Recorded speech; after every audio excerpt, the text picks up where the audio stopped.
Good morning students, class 10th subject SST. देखिए geography में lesson number 4 कृषि चल रहा है।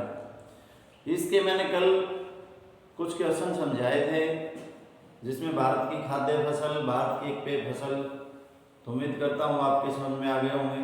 आज का जो क्वेश्चन है वो देखिए, बहुत ही इंपॉर्टेंट क्वेश्चन है ये कि भारत सरकार ने किसानों के हित में कौन कौन से संस्थागत सुधार किए हैं। यानी भारतीय जो सरकार है उसने किसानों के हित के लिए कौन कौन से सुधार कार्यक्रम अपनाए हैं, कौन कौन से सुधार किए हैं, उनका वर्णन कीजिए। तो सबसे पहले जैसे बाढ़ आ जाए, सूखाग्रस्त हो जाए या फिर कोई भी महामारी आ जाए, उस समय भारत सरकार ने किसानों के लिए दुर्घटना बीमा योजना की स्थापना की। दूसरा, किसान क्रेडिट कार्ड, जिसके माध्यम से किसानों को कम ब्याज पर सस्ता ऋण मिल रहा है। तीसरा पॉइंट, जो भी रासायनिक उर्वरक हैं या रासायनिक उर्वरक या कीटनाशक दवाइयां हैं, उनको भी कम कीमत पर किसानों को यानी मुहैया कराया जा रहा है।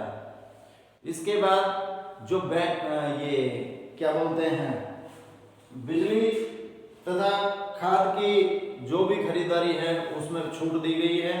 फिर टेलीविजन तथा रेडियो पर भी विशेष कार्यक्रम प्रसारित किए जा रहे हैं। किसानों को नई नई सुविधाएं दी जा रही है, नई नई जानकारियां दी जा रही हैं, उत्तम किस्म के बीजों के बारे में जानकारियां दी जा रही हैं। फिर जो भी फसलों के न्यूनतम समर्थन मूल्य है उसकी क्या करती है सरकार, पहले ही घोषणा करती है। तो ये 5-6 पॉइंट है। देखिए बेटा, लिखिए इनको। पहला पॉइंट, सूखा,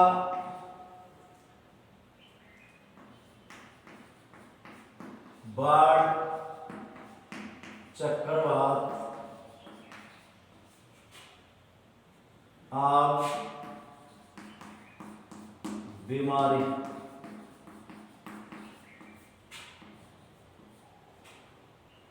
आदि की स्थिति में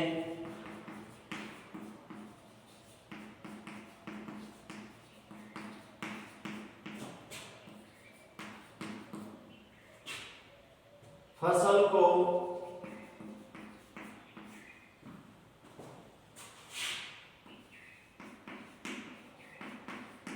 होने वाले या फसल को होने वाली क्षति के लिए फसल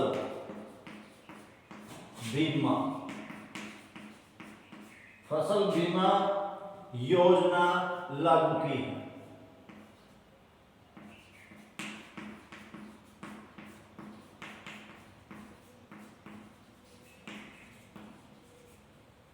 सूखा हो, बाढ़ हो, चक्रवात हो, आग, बीमारी आदि, जब भी इसे फसल नष्ट हो जाए तो उस स्थिति में फसल बीमा योजना लागू कर रखी है भारत सरकार ने। दूसरा पॉइंट, किसानों को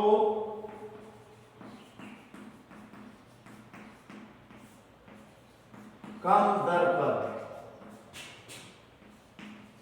कम ब्याज दर पर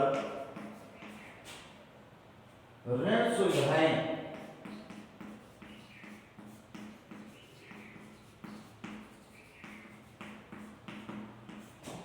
देने के लिए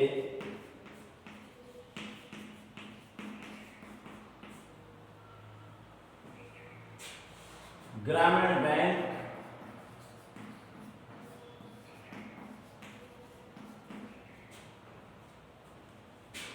सहकारी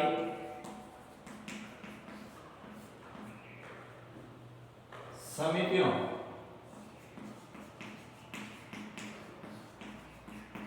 तथा राष्ट्रीयकृत बैंकों की स्थापना की।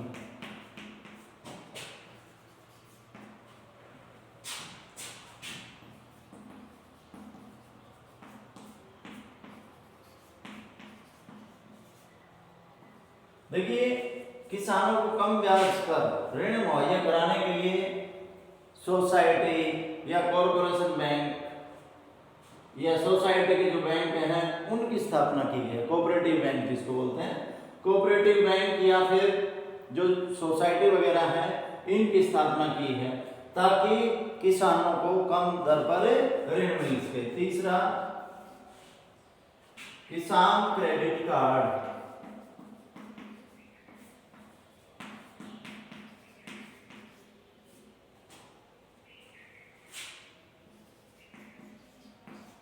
तथा व्यक्तिगत दुर्घटना बीमा योजना लागू की।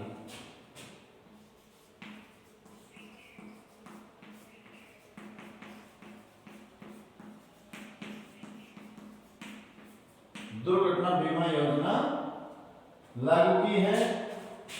चौथा है किसानों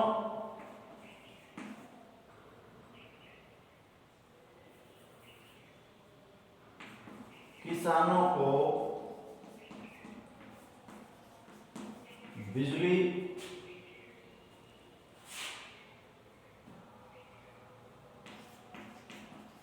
तथा खाद एवं बीज की खरीदारी पर छूट दे रखी है।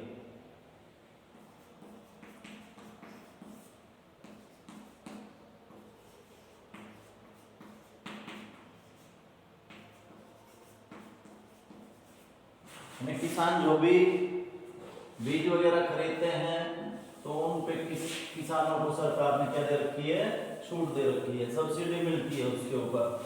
पाइप वगैरह खरीदते हैं तो उसके ऊपर भी किसानों को सब्सिडी मिली हुई है। कोई भी सरकारी चीज या सरकार से चीजें खरीदते हैं किसान, उसके ऊपर छूट मिलती है। पांचवा, टेलीविजन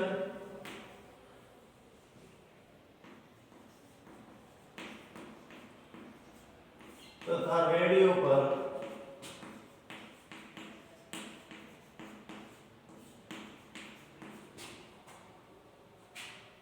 विशेष कृषि कार्यक्रम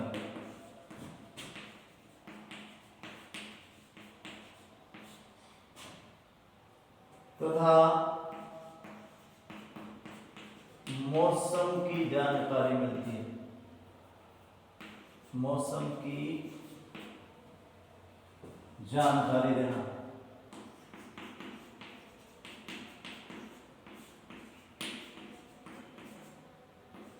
रेडियो के ऊपर कृषि के बारे में कि कौन से मौसम में कौन सी फसल बोई जाए और बारिश कब होने की संभावनाएं हैं इत्यादि जानकारी मिलती है। और फसलों के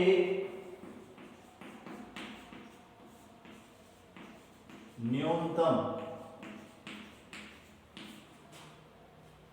समर्थन मूल्य की घोषणा।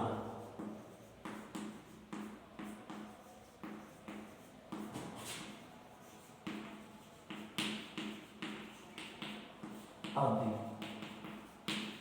यानी ये जानकारियां या ये सुविधाएं भारत सरकार ने किसानों को दे रखी है।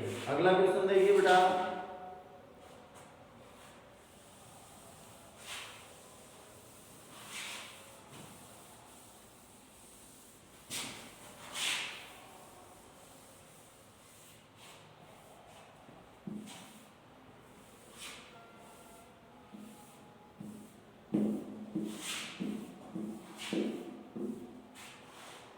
अगला क्वेश्चन है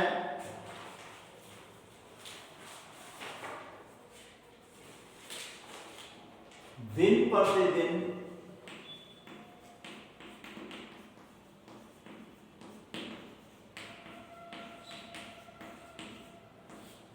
कृषि के अंतर्गत भूमि कम हो रही है।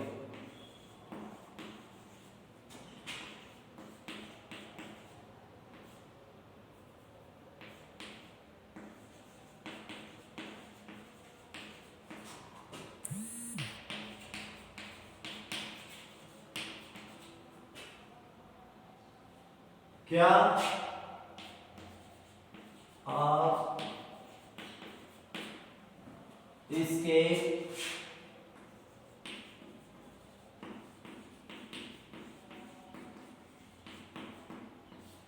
परिणामों की कल्पना कर सकते हैं?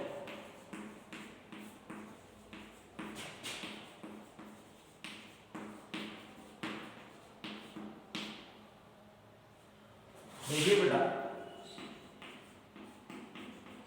सबसे प्रमुख कारण है जनसंख्या वृद्धि। जो जो जनसंख्या बढ़ेगी भूमि के ऊपर दबाव पड़ेगा और भूमि कम होगी।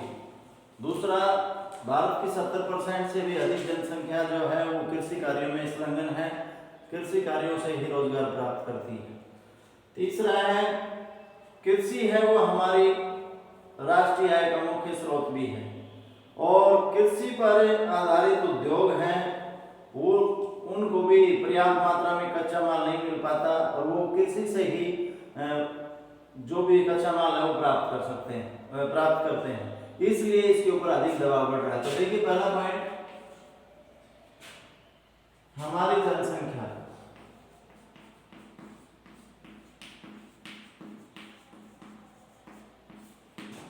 निरंतर बढ़ रही है।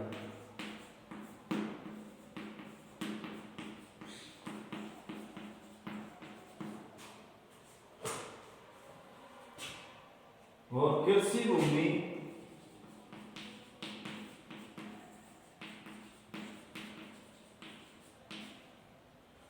कम होने से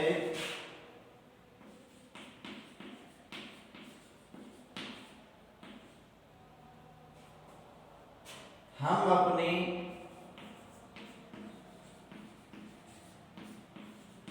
बढ़ती हुई जनसंख्या को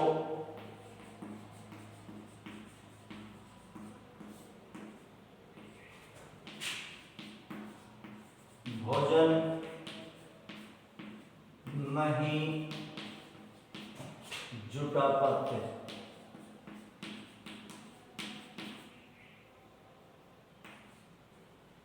दूसरा पॉइंट, यानी जनसंख्या लगातार बढ़ रही है, इसलिए कुछ एक लोग ऐसे हैं जिनको हम भोजन भी नहीं जुटा पाते। कालाहांडी उड़ीसा में ऐसी जगह है जहां पर अक्सर हजारों लोगों की हर साल भूख के कारण मौत हो जाती है। दूसरा, भारत के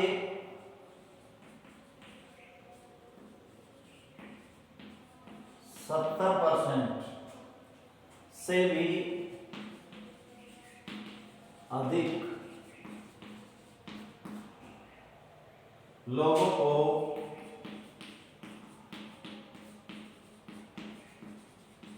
कृषि से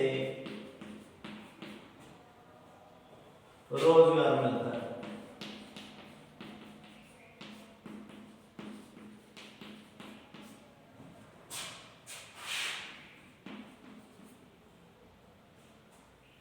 कम होती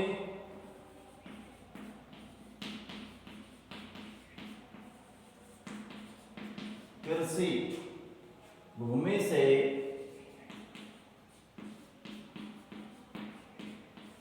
बहुत से लोग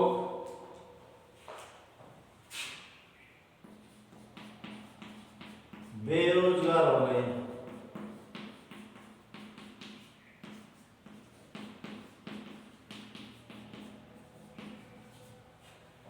बहुत से लोग इससे क्या हो गए हैं बेटा, बेरोजगार हो गए हैं, और जिससे उनके ऊपर भूखे मरने की नौबत आ गई है, भूख के कारण मर रहे हैं। तीसरा पॉइंट, कृषि हमारी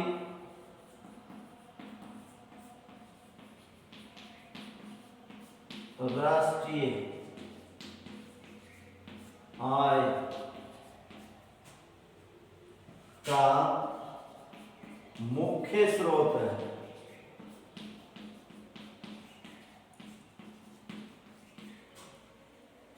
कृषि भूमि से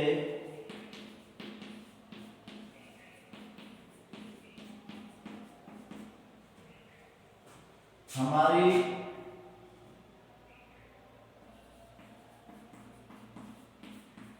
राष्ट्रीय आय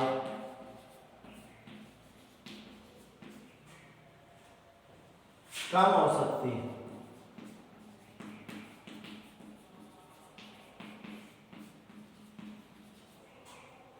जिसका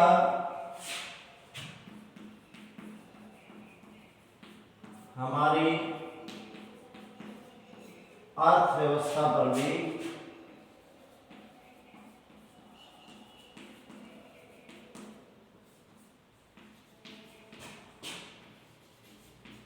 बुरा प्रभाव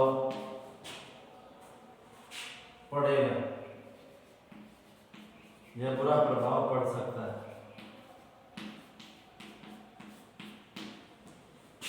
अगला पॉइंट,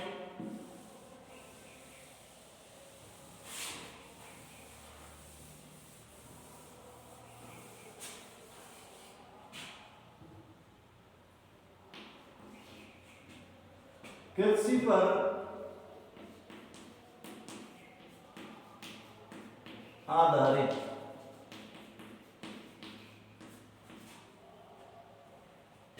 उद्योगों को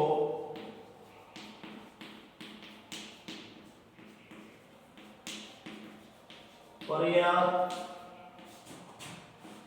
मात्रा में कच्चा माल नहीं मिल पाएगा,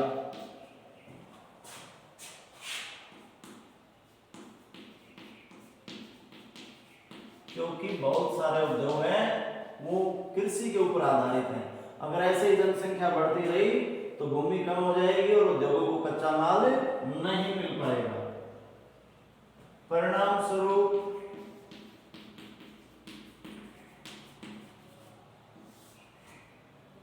कृषि पर आधारित उद्योग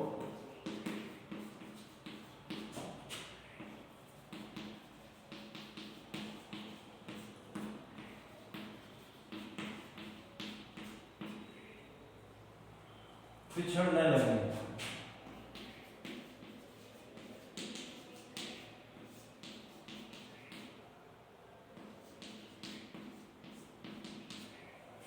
तो स्टूडेंट, ये दोनों क्वेश्चन आपने लिखने हैं और इन्हें याद करना है। धन्यवाद।